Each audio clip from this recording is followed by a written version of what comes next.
the middle of this vast city sits a 5-day-old 65,000-seat dome stadium which the Japanese refer to as the Big Egg.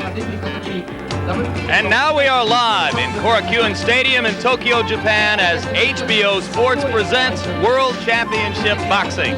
Undisputed heavyweight champion Mike Tyson defends his crown against former champion Tony Tubbs in a bout scheduled for 12 rounds. This first major international event in this new stadium follows in a series of appearances which have and will be made here by Western superstars. Both Madonna and Michael Jackson recently began world tours in Tokyo. Mick Jagger will be in here tomorrow night. Today, and we should point out that it is noon Monday here, the Japanese spotlight falls on the heavyweight boxing champion of the world. Hello, I'm Jim Lampley, and I will be commenting on this boxing match along with HBO's two boxing experts, Ray Leonard and Larry Merchant. Ray, let's talk first about the growing stardom and celebrity of Mike Tyson. How do you see it affecting him at age 21?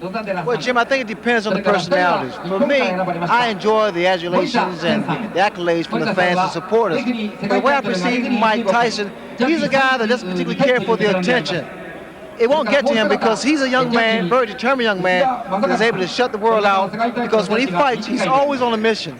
Indeed, he told a press conference and us here a few days ago that wherever he fights is his home. He is here only to do a job. And Larry Merchant, precisely how difficult is Tony Tubbs likely to make that job for him?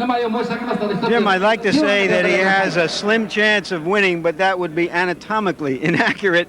It's a fat chance that he might win. But let's keep in mind that the Japanese promoters handpicked him as the opponent because they felt, of all the contenders out there, that he had the best chance to extend the fight with the champion. And they don't want to be embarrassed as they were 15 years ago when George Foreman ended it in 2 minutes. Tony Tubbs indeed does have boxing skills. His problem is that at age 30, his attitude is much like it was at age 13 when he was wandering around the neighborhood in Cincinnati with gloves slung over his shoulder, challenging guys to fight him for $5 or $10. They look at this pudgy kid and say, sure, and then he'd whip their butt. But I don't think that that will work against Mike Tyson. What will probably work would be if Tubbs could manage to be very busy during the fight, but this has already been a very busy period of time for Mike Tyson, who got married on February 7th, and then very shortly after that departed the United States and came here to Tokyo to fulfill a promise he made to the Japanese people back in 1986. When I become the heavyweight champ, I would love to come to Japan and defend my title. And I look forward very much to being there and meeting all the great people in Japan. Bye. And 2 years later, the journey has begun.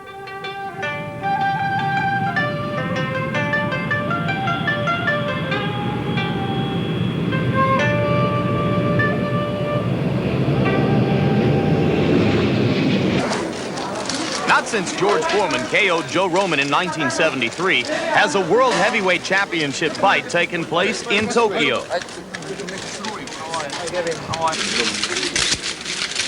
Within 2 hours of the champion's arrival here, Tyson Mania was in full cry.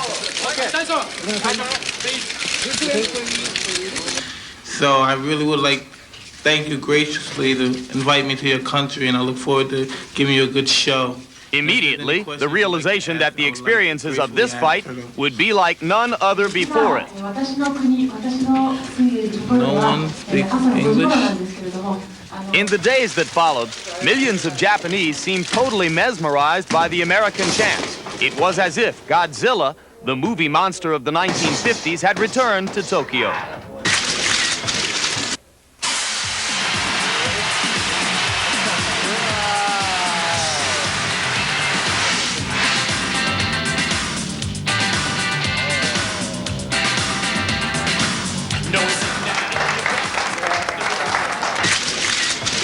世界ヘビー級チャンピオンマイク・タイソンの来日3日目の様子をご覧いただきましょう。ごめんなさい。 Here the heavyweight champion's every move has been watched and followed.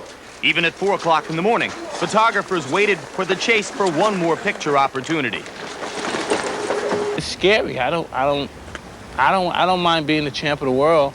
and getting the attention I get in America, but you know, this is a whole different dimension once you leave your country and you're a bigger star in other countries than you are in your own country. I mean, it's frightening to me. It is, you know what I mean? Because I didn't never want to be a superstar. I just wanted to be the champion of the world. In the beginning, most Japanese knew little about Mike Tyson. But as each day passed here, he became exactly the center of attention he claimed he didn't want to be. そうですね。まあなかなかやはり世界的に名声を博するだけあって。マイク・タイソンはセクシーだと思います。Giant. He is a symbol of the United States. できればとっても素晴らしいマイク・タイソンと一度デートしてみたいです。めっちゃ強いん違うんかな。とにかく今世界の中で一番強いと思うけど。Even the children found a way to get into the action. So on the first day tickets went on sale, 80% of them were sold. 想像した以上にすごかった。 Whether an autograph, a photograph, or just a brief touch, everyone wanted a piece of the champion destroyer from the West. I don't feel bad. I feel like I left Earth and went to another planet. I never experienced anything like that before in my life. Around a bunch of people that just floundered around me and were so excited to just be around me. It was an experience I don't know if I will experience again. I feel everyone should know who the world champion is. And in my mind, before I ever traveled to another country to fight in a world championship contest, I thought, yeah, everyone should know the champion of the world. But God, man, I would have took second thoughts if I knew it would have been like this. And this was just the beginning. The new bride's arrival only added more fuel to what was already the hottest story in town. But the biggest story was the day Mike Tyson met one of Japan's greatest sumo wrestlers, Konishiki. Outweighed by 300 pounds, Tyson was hardly the heavyweight in this ring.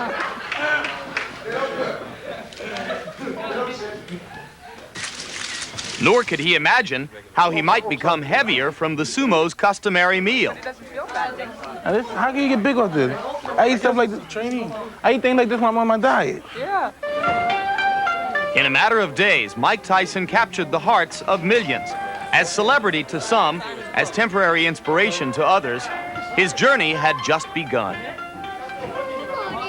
In every champion's reign, some part in his particular career, he goes through that stage is when all attention in the world is focused on him. And I think this is my time. Here on this national holiday, vernal equinox day in Tokyo, a large crowd is still arriving. They have paid up to $800 tops to see this World Heavyweight Championship fight between Mike Tyson and challenger Tony Tubbs, and we're bringing it to you live on HBO Sports. Now standing by with the newest and most special member of this heavyweight champion's relatively small entourage is Larry Merchant. I'm with Robin Givens, who was attending her first Mike Tyson fight as Mrs. Champion. Robin, inquiring minds want to know, how does a woman who went to Sarah Lawrence and Harvard Medical School wind up falling in love with a guy who's a graduate of the School of Hard Knocks? God, I want to know too. There's something, we have a lot in common, traditional families, and we just sort of love each other. We sort of love at first sight. It was hard in the beginning, but we got through it and we ended up married. The conventional wisdom in boxing would be that marriage will somehow soften up the champion and make him vulnerable for a challenger. I've been hearing a lot about that. I'm getting blamed for everything. I don't know. Michael was talking the other day, and he was saying a middle-class person couldn't be a fighter. A fighter has to have known struggle, enabled him to have learned the art of boxing. Michael knows the art of boxing. Hopefully, I'll give him some sort of peace of mind, and that'll enable him to perfect this art. And I'll love him to death. I'll do the best I can. Thank you so much, Robin. The odds makers say you will enjoy the fight. Just one historical social note. Heavyweight champions Jack Johnson, Jack Dempsey, Muhammad Ali, Joe Louis, all married early and often, and it never hurt their careers. Now let's roll out the challenger, the man who wants to end this honeymoon. He does have more ice cream than fire in his belly, but he also really has the stomach for fighting.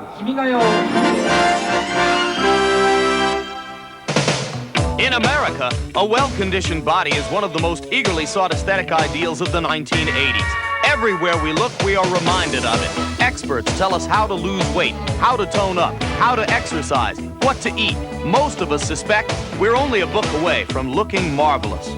Sports television channels jump on the exercise bandwagon with numerous aerobics programs. Still, there are a few who contend that bigger is still better. What would Christmas be without a roly-poly Santa Claus? Even in sports, there are exceptions, like the sumo wrestlers of Japan, who haven't missed a meal in years. And that kid from the Windy City, the American sumo. What's his name again? But in professional boxing, it's generally seen as a fighter's responsibility to enter the ring in the best shape possible. Not being in shape has been a criticism that has haunted one Tony TNT Tubbs throughout his career. Back in 1985, Tubbs won the WBA heavyweight title with a decision over Greg Page. But for reasons which remain obscure, Tubbs neglected to take advantage of his golden opportunity, gaining 15 pounds while supposedly training for his first title defense against Tim Witherspoon. Tubbs claimed the weight gain was the product of injuries and problems with promoter Don King. Regardless of its origin, when Tubbs stepped into the ring that evening, many believe he cheated boxing fans and cheated himself as well. Basically, I never really been in top condition for any fight. 244 was overweight, but that occurred with injuries. My problem now is that I don't want to come in the ring because people want me to come in the ring at 220, or 215. I got to come in the ring because I feel good about my weight, and I feel good to what at 28, 30, I'm strong and I'm fast. Mike Tyson got to deal with that. Tony Tubbs concentrates more on his training now.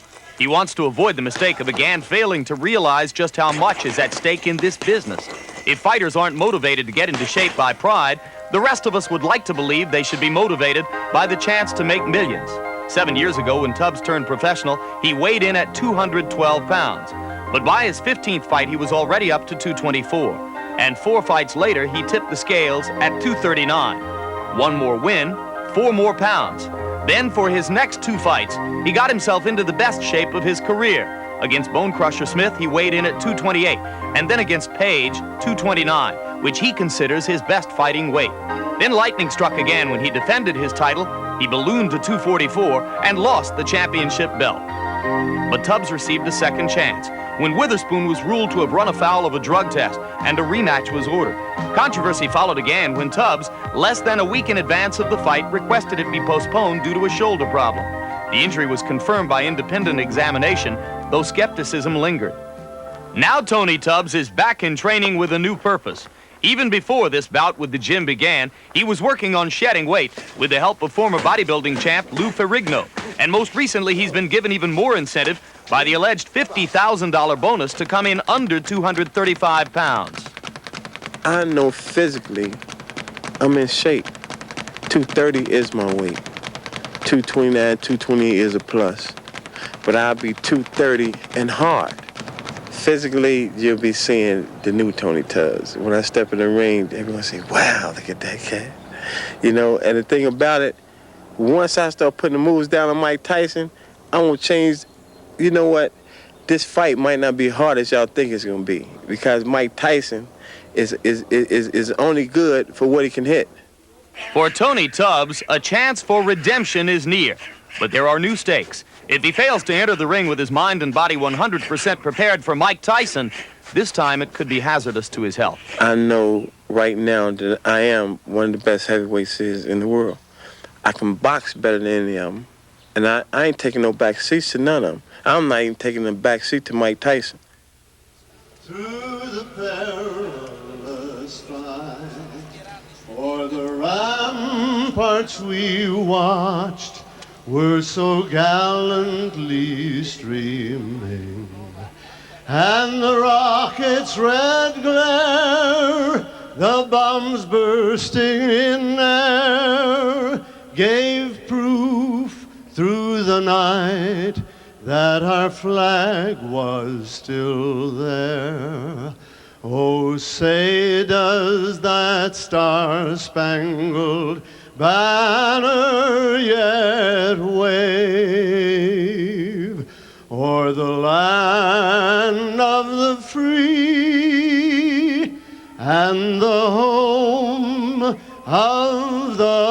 the brave. And that, as almost all of you surely know, was the famous welterweight Andy Williams. Despite what Tony Tubbs told us about coming in at a hard 230, yesterday he made a liar of himself at the weigh-in at a rather blubbery 238. Not what the Japanese had in mind, Larry, when they agreed to Tubbs as the first opponent for what is being called the Tyson World Tour. That's right. And here's a man who has really begun it in modern times, Muhammad Ali. This event is a reminder that one of his many achievements was truly making the heavyweight championship a world championship. Between Jack Johnson and Ali, no American world heavyweight champion fought for the title overseas.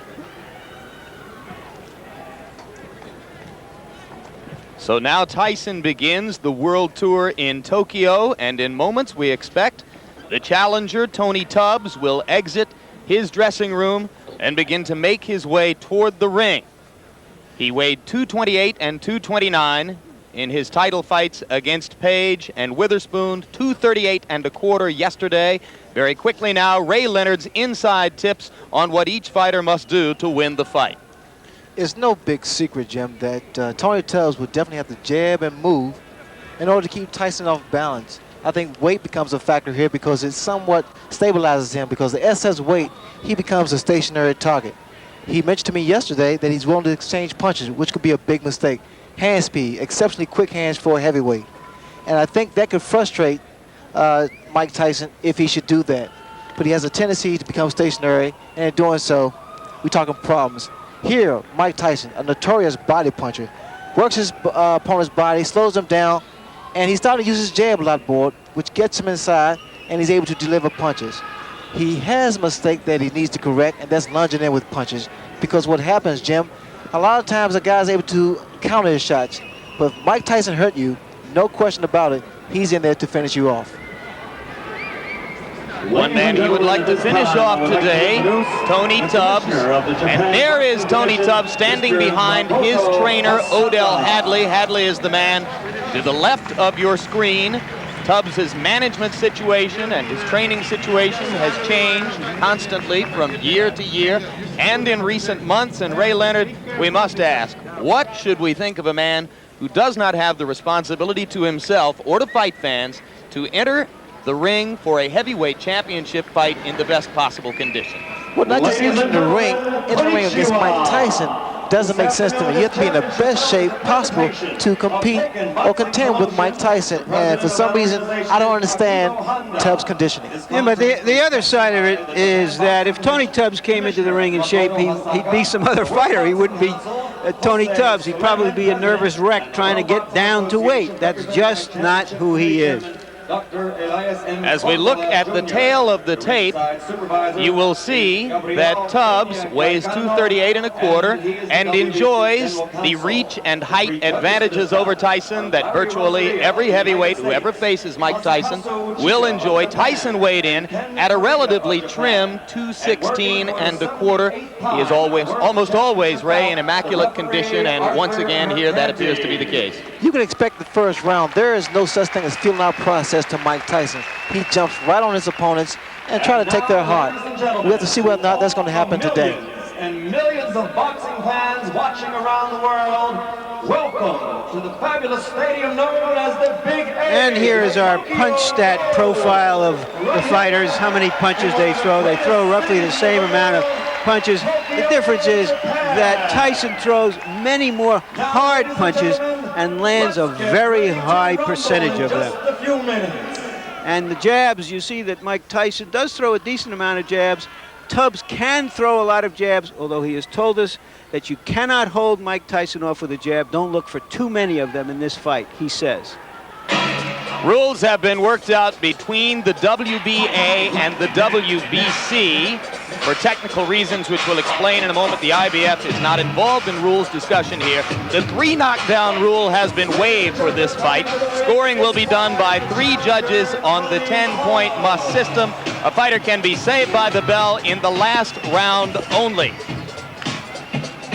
And now Tony Tubbs, who now lives in Santa Monica, California, was raised in Cincinnati, Ohio, begins to enter the ring. Recently turned 30 years old, Tubbs has won 25 of 26 fights in an 8-year professional career. The only loss, the title loss decision against Tim Witherspoon when he weighed 244 pounds.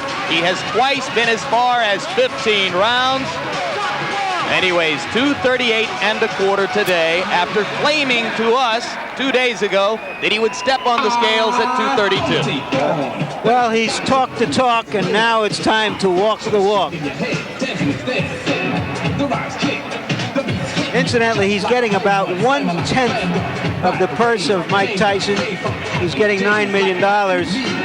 About $500,000 will go to Tubbs after all of his expenses. I figure out that that's about 100,000 quarts of ice cream or a shrimp salad in Japan. Tony TNT Tubbs, one-time WBA heavyweight champion of the world. And now a challenger, and the first challenger for Mike Tyson on what is being billed as the Tyson World Tour.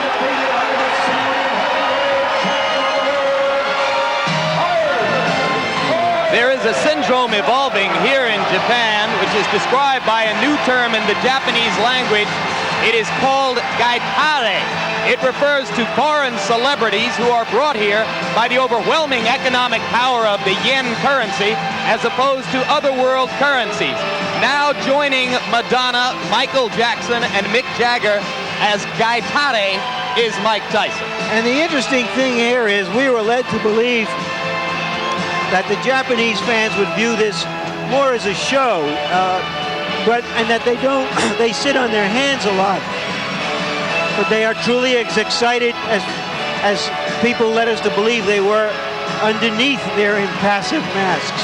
Of course, if you have seen Tyson before, you are aware of what is called the gladiator look. No robe, no towels, no socks, just the black trunks, the boots, and the 10-ounce Everlast gloves. Mike Tyson is 21.5 years old, unbeaten in 33 fights with 29 knockouts. He went 12 rounds to a decision twice. This is his 6th title defense as heavyweight champ, the 3rd defense as holder of the championship in the eyes of all 3 governing bodies. Because of a conflict between local promoters and the International Boxing Federation, only the WBA and WBC title belts are being billed in Japan in connection with the fight. But in reality and in the eyes of boxing fans, it is the unified title which is at stake.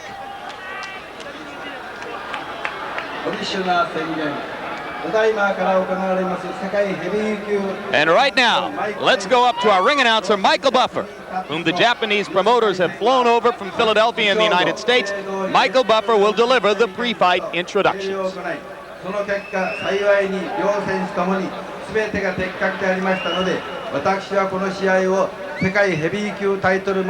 This, of course, is the Japanese ring announcer who is providing initial instructions for Japanese fans here as to the principles in the ring. And now, Michael Buffer takes over the mic.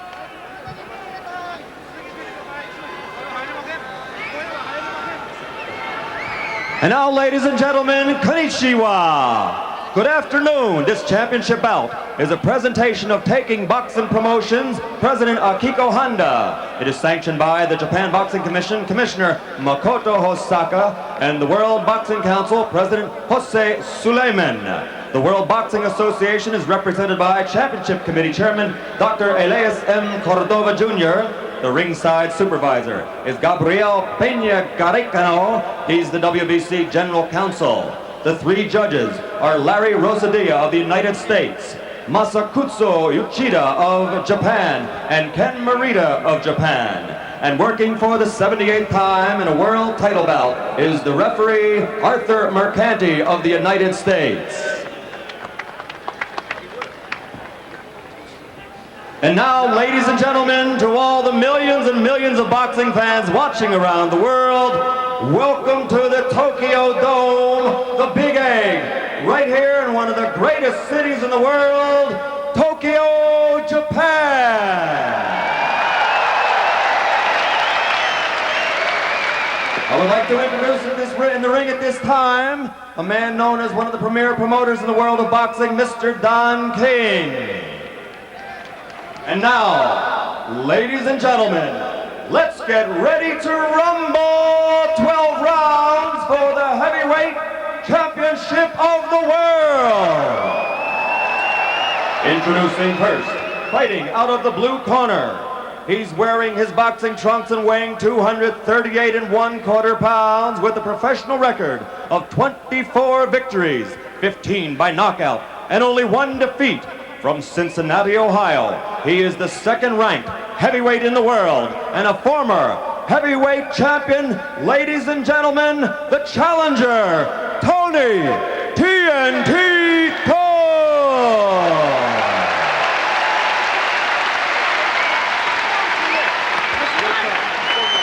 And fighting out of the red corner, wearing the solid black trunks and weighing 216 1/4 pounds, from Catskill, New York, which is the hometown of the late great trainer of champions, Cus D'Amato.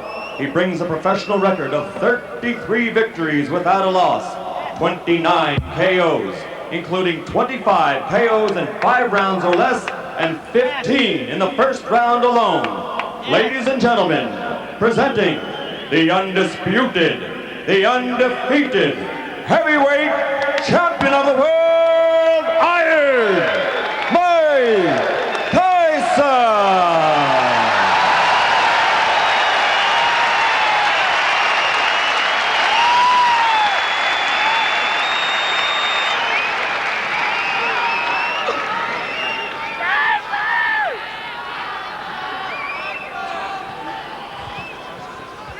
Mike and Tony, you both received instructions earlier in the day, and therefore you know the rules. I wish you both an awful lot of luck now. Return to your corners to await the starting bell. Good luck. That's Arthur McCanty doing his 6th heavyweight championship fight, his 78th world championship fight. Tubbs says he knows how to fight. The champion, everyone says it. It's a little bit more difficult to pull it off. Let's see if he really wants to rumble as he says he does. I see Mike Tyson iron the belly, the midsection of Tony Tubbs, so look for him to jump right on him in the first round. Okay, we're all set? All set. Go. Mercanti says they're all set, and there's the bell for round 1. Tubbs throws the jab, and Tyson responds in kind. No, you're right, Greg.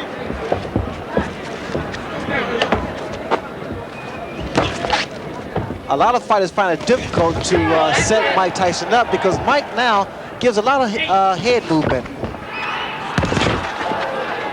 All right, break. I say break, stop, break. One of the big questions has been whether Tubbs would clinch and grab and simply try to survive with Tyson, as did Bone Crusher Smith and Mitch Green. For now, it does not look that way. 6-4. Well, Tubbs stated that he would exchange punches with Tyson because the best way he felt to beat him was to be inside, throw short punches, combinations. And here he selected to do that. I don't necessarily agree with that, Jim, because what happens, Tyson, with his shorter arms and upper body strength, is able to do a great deal of damage to the midsection of his opponent. Watch for the left hook by Mike Tyson. Tubbs trying to go downstairs to Tyson's body. You see the left jab of Mike Tyson. He's starting to use it more consistently now. He found out that it gets a man into punching range. And you can begin to see the startling hand quickness that Tubbs brings. Startling partially because of the shape of his body. Well, here with Tubbs, the uppercut. I also noticed the uppercut of Mike Tyson. He's able to throw the same punch twice, under nose. Tyson missed with the left hook. Earlier, he had landed a wicked right to the kidney. Look for a looping right hand by Mike Tyson because that's the punch I see that Tubbs is vulnerable to. He keeps dropping that left hand. 1 minute to go in round 1. Tubbs landed a left and ducked away effectively. You know what to do, champ. There you go. There you go. There you go. You know what to do, champ. Speed, baby, speed.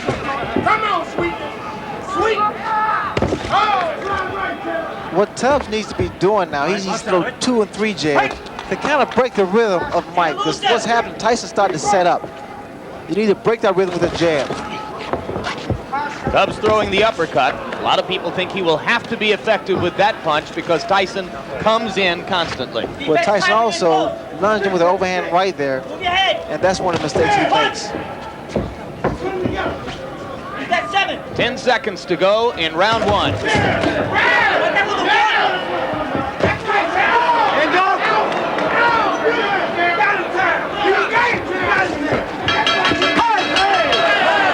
One punch after the bell, and now Mike Tyson returns to his corner. I thought Tubbs fought a very effective round. I gave him the round. He landed some hooks, and he went to the body as promised. Remember, he told us that nobody has gone to Mike Tyson's body so far.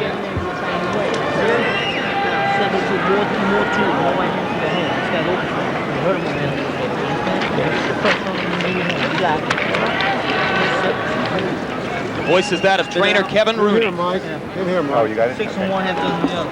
Yeah, take that.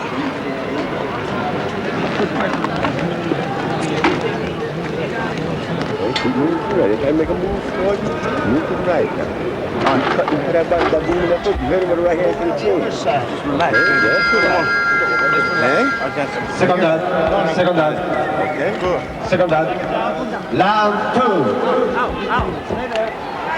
The talking in Tubbs' corner was done by trainer Odell Hadley. So now Hadley and Rooney have had their minute, and round 2 begins. Tubbs keeping that right hand up because of the left hook of Mike Tyson. But also, you notice now you see a much more relaxed Tony Tubbs. So now his punches are being more fluid. Look at Tyson with the rapid-fire 3 jabs in a row. Something new within the past year. Well, Tyson is starting to improve each time he steps into the ring.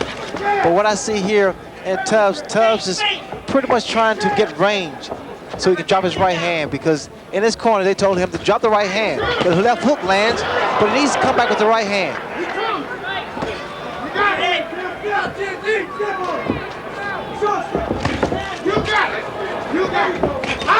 There's the right hand, Jim, I had spoken earlier about.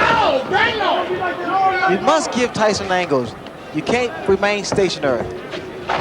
Hands must stay up and stay out of the corners.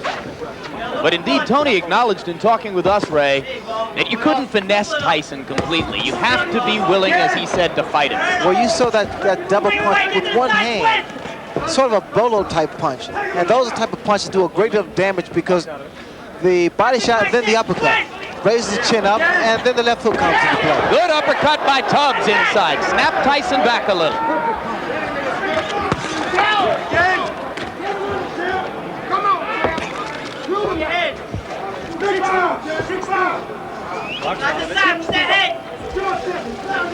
Tubbs has to be very careful. You notice he put both feet together, and that's easy to be knocked down or knocked off balance. He's trying to use his additional weight. Coming up on a minute to go in round 2. Tony Tubbs so far appears in no way intimidated by Tyson's fury, as have so many of his opponents. Good left hook, good combination by Tubbs. Open up.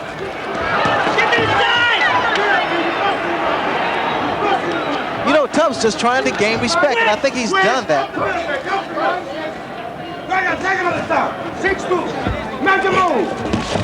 Good left by Tyson. Tubbs reels. Those hands must be kept up higher. And again, like I stated earlier, Jim, I don't think it's a good idea to exchange punches with Tyson. Good body shot, but you need combinations now. 30 seconds left in the round. Both fighters have had their say here. I couldn't tell whether or not the punch hurt. Tubbs is hurt. Tubbs is hurt badly. It was a left hook. And it's over. Odell Hadley has jumped in the ring. The fight is over. With stunning swiftness.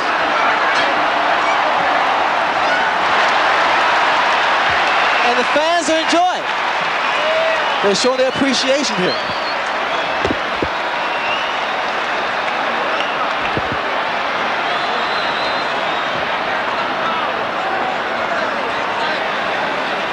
Remarkable. The tide of this fight changed within 15 or 20 seconds. Well, that's what a great puncher can do. The boxer is thinking all the time, and the puncher is punching all the time. The only thing I can say now is that if you thought that whale hunting was outlawed in Japan, we just saw that Mike Tyson hadn't heard about it.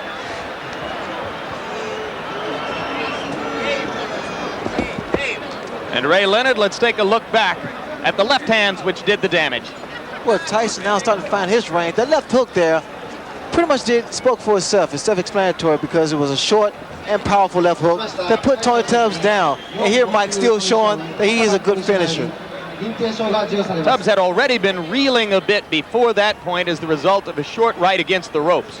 What was happening actually was that Tyson was wearing down Tubbs because Tubbs tried to stay inside and fight Mike Tyson's fight, which I thought was a mistake. Heavyweight champion, Mr. Mike Tyson. Once again, that's short left hook. And for those that say Mike is not really a one-punch knockouter, I think they need to look at some films again.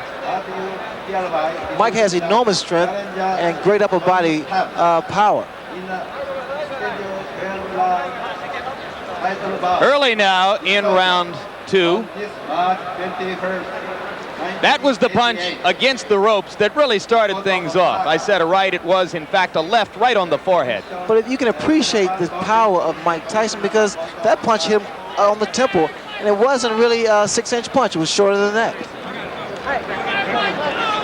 So Tony Tubbs becomes the latest in the string of victims. Tyson's 30th knockout in 34 times in the ring.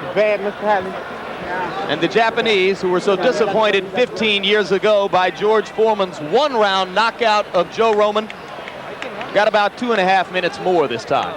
But Jim, you also have to commend the corner of Tony Tubbs because they was in there for the welfare of his safety because they saw the power of Mike Tyson. They saw that that man was hurt and was indeed down. Interestingly, Ray, one of the things that Tubbs had seemed to demonstrate throughout his 26-fight career up to that point was a pretty good chin. Well, he has a very good durable chin, but again, that's Mike Tyson there. And right now, let's go up to ring announcer Michael Buffer for the official statistics on this one. Ladies and gentlemen, here's the official time. 2 minutes, 54 seconds of the second round. The winner by knockout victory. Now 34 consecutive victories. Still the undefeated, undisputed heavyweight champion of the world, Iron Mike Tyson.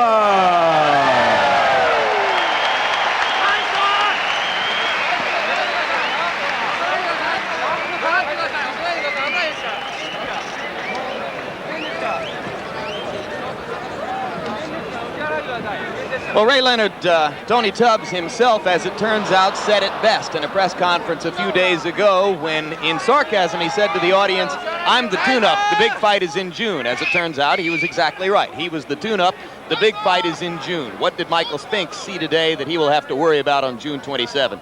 Well, I'm sure that Michael Spinks saw the power of Mike Tyson and that Mike Tyson is indeed getting better and better, more patient and more destructive in a sense.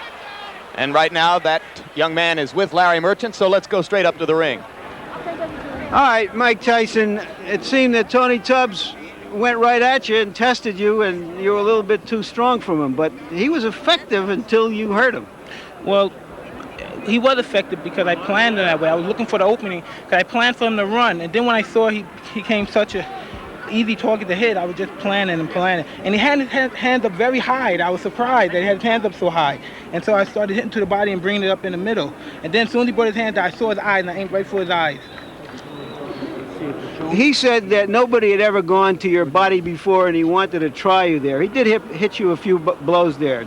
Did he hurt you at all, distract you even? Not at all. My mission is to go and destroy and not to let anything get involved. If you get punched, you get hurt. I refuse to be hurt, knocked down, and knocked out. I can't lose. I refuse to lose. What was your response to the audience here, which is kind of quiet compared to the crowds in America? Did you hear anything or not? Not at all, not at all. I knew there were people scratching me when I was coming through, but I had such an intense tunnel vision. My objective was just to get in there and get my hands on my opponent. When he didn't come out moving and jabbing and doing those kind of things, what was your first thought about Well, that? I said, well, this is going to be a complicated fight. It's going to be a fight. He came to fight. And, you know, and for the last moment, I prepared for him to just come out swinging because Kevin said he's going to come out and try to rough you. Did he at all try to rough you up? Absolutely. I felt the tip of his glove around my eye. I don't know if it was the thumb, but in fighting, you're in a hurt business. You can't complain. And he was there to complain. Is it just a question, do you feel, that no matter what anybody's plan is, that your power will negate any plan? Plan is better. The objective is to win. We don't fight by book technology or anything. We come to fight the authentic way. When you see a man come out and he's obviously that out of shape and heavy, does that lull you in any way in the first round? Not at all, not at all. That was his prerogative to come out the way he did. My job is to finish him off. You see, if he would have went 10 rounds, 6 rounds, 7 rounds, then someone could say something critical towards my performance. But he came out a tough performance. He didn't come like a guy that just came to pick up a payday. He got hit with a solid shot. It looked like it was above the eye, but I tried hitting exactly in the eye. And he took a great shot and he went down. But if he would have lasted 6 or 7 rounds and he was out of shape, then you could criticize me. But he came to fight, and if anybody could criticize that he was out of shape, I did what's supposed to have been done to a person that was out of shape. I got rid of him quick. This is your first fight as a newlywed. Were you thinking about that at all? Did you want to put on a special performance in any way? Not at all, because when I'm in the ring, I'm objective, tunnel vision, and it's just, this is my world in here. I have to ask you one last question, Mike. In an article in Sports Illustrated that's on the stands now back in the States, it was said that sometimes after a fight, because you have so much adulation now and everybody's around you, you feel you have to go back, put a mask on, beg for quarters, go back to your old neighborhood. Is that true? No, I don't do that. I said me and my friend do it once in a while for a joke. Because he makes a joke, because, you know, people always say, Mike Tyson, you have a lot of money, you do this and that. So one day, me and my friend Rory, we put on mags and baggy clothes and bummy clothes, and we went on the street begging for money, just as a personal joke for myself. So we won't have to throw any charity for you. No, not at all. Thank you very much, Mike Tyson. And now back to ringside with Jim.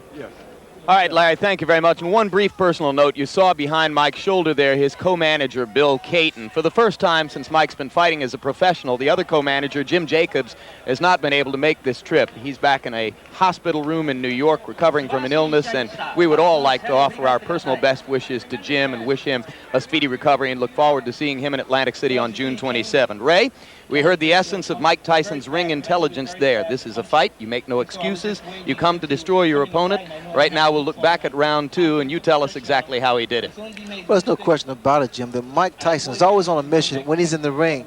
And I think it's difficult for fighters to deal with him because he doesn't have a feeling out process. In other words, he doesn't see whether or not he can land a jab or right hand. He goes right at you, and he goes in there for the kill.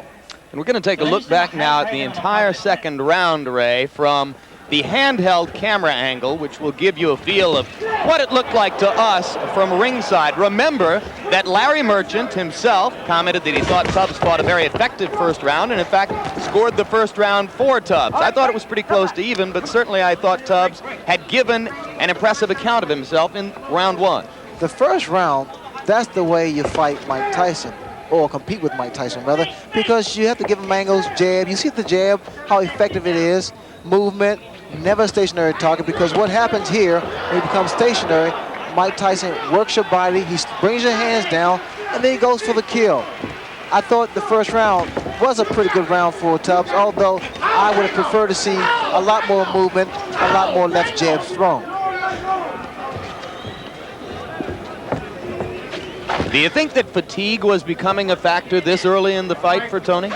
That's rather premature to say because normally body shots wear you down in the later rounds, but then there's always an exception to the rule because Mike Tyson's body attack is so devastating. Here he's going right to the midsection, and I'm sure Tubbs felt those shots. Tubbs, again, made the mistake of trying to exchange punch for punch from Mike Tyson, and in doing so, he took away what got him to the championship. That's the jab, the movement, and his boxing style. There you saw Tubbs doing as he claimed he would try to do, delivering body shots to Tyson. But what you have to understand, Jim, inside, Mike Tyson has the greater upper body strength. And he has the shorter punches. He throws more combinations inside, and they're short because his hands are very fast too for a heavyweight.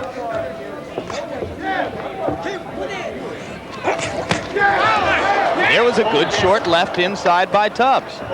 But you also see the power of Mike Tyson because always after Tubbs delivers his combination, Tyson retaliates. And indeed, that's the problem of bringing the strategy that Tony said he would bring. You've got to fight with Mike Tyson, but then you give him a chance to do his thing. Look at the short shots that Mike hits his opponents with.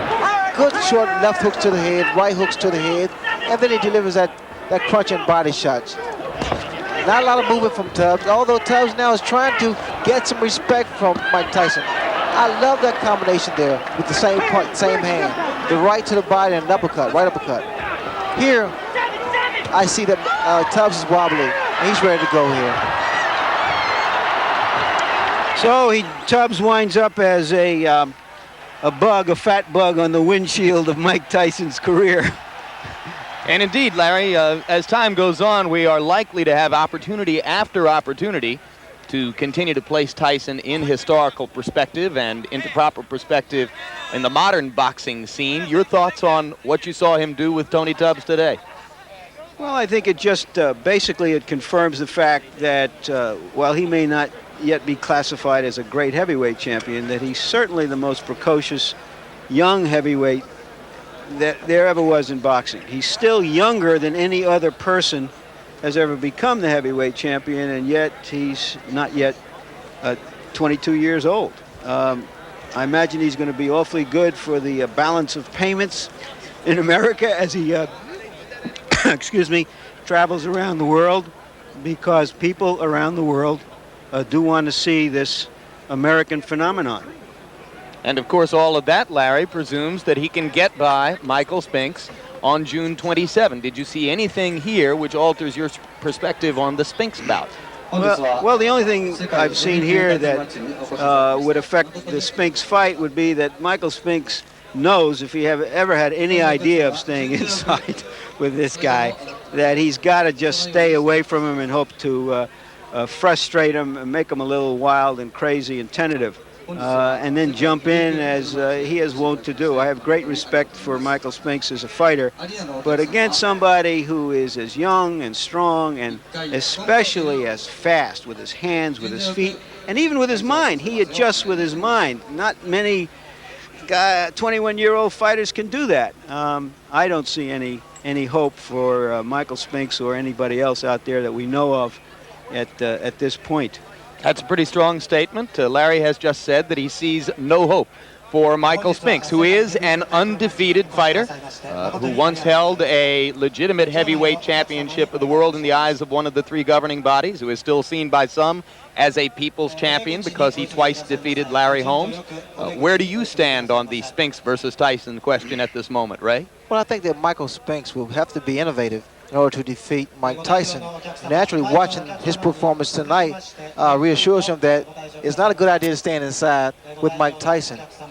Michael Spinks, his style is so unorthodox, and his movement will pretty much help him out a great deal, because if he selects to stay inside Jim, he's asking for problems, because Michael Spinks is indeed a very intelligent boxer.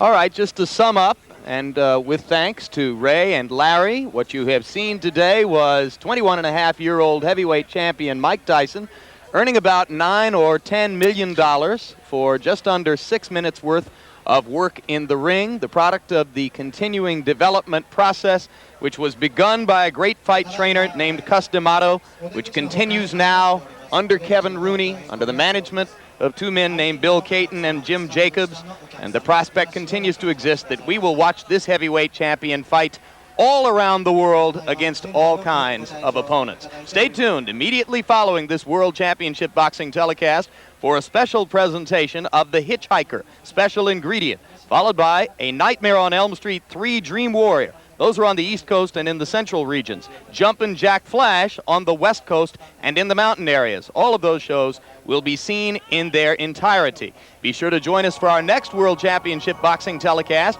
when WBA welterweight champion Marlon Starling takes on Mark Breland in a bitter rematch, and WBA lightweight champion Julio Cesar Chavez defends his title against Rodolfo Aguilar. An exciting doubleheader on Saturday, April 16, right here on HBO. So for Larry Merchant and Sugar Ray Leonard, I'm Jim Lampley, saying so long now from Tokyo, Japan. The executive producer of HBO Sports and producer of tonight's telecast is Ross Greenberg. This fight was directed by Mark Payton. The feature producers were Rick Bernstein and Michael J. Whalen. The associate producers were Dave Harmon and Steve Salvatore. The assistant to the producer, Brian McDonald. The production manager, Russell Gabay. And the technical supervisor, George Wenzel.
This has been a presentation of HBO Sports, the network of champions.